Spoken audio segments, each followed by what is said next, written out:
And in my experience, 50% of people that come into it for the wrong reasons. You know, they're focusing on money, money, money, money. I just want to make as much money as I possibly can as quickly as possible. And if that's your outcome, I think the last thing you make is money, weirdly enough. Because money is secondary to the mastery of the skill. This is a skill like anything else. And so if people say to me, well, how much time do I have to give it? How much money do I have to give it before I start making the big bucks? I always say you're asking the wrong questions. You're already on the wrong path. The concept of enjoying the process is critical. I was in a symposium 6 weeks ago, maybe 7 weeks ago, something like that. And I asked a group of what were supposed to be seasoned traders. I've been trading for maybe 4 years. And I said, show of hands, how many of you actually have a trading plan? And I think less than 3% of the room put their hand up. Now I know for a fact they aren't successful.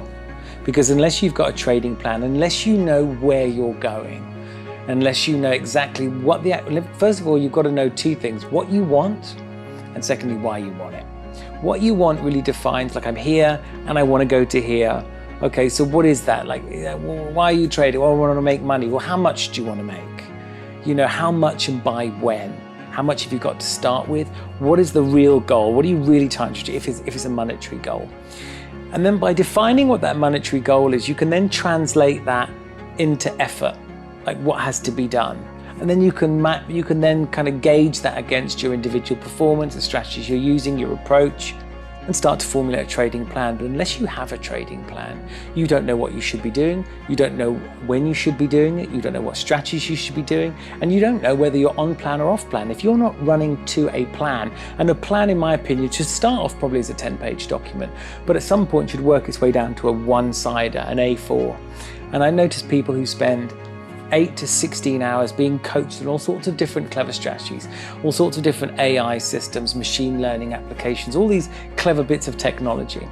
But they don't spend 1 hour sitting with a high-performance trading coach and identifying what their plan is, which gives them a set of rules so they know what to do, when to do it, how much, when not to trade, when to trade. I mean, it can be simplified in a one-page document so that you can stick on your wall so you know what you're doing. Most people won't do that because they're focused just on the money. And I found with anything in life, whether it's trading, whether it's being a businessman, whether it's whatever it is, if you're focused on the money, the one thing you don't get is the money, because the money comes as an output of creating value.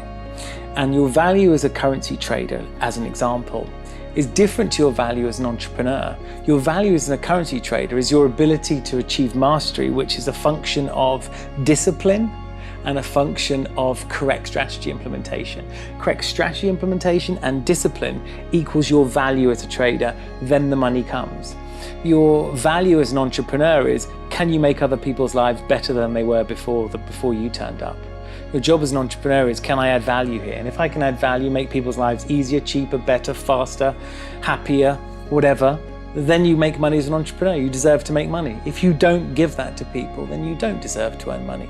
And as a currency trader, your value is elevated, which is a function of your discipline and the correct strategy implemented at the right time. Now, that is a lot easier said than it is done. And the biggest challenge often is the person sitting in the chair.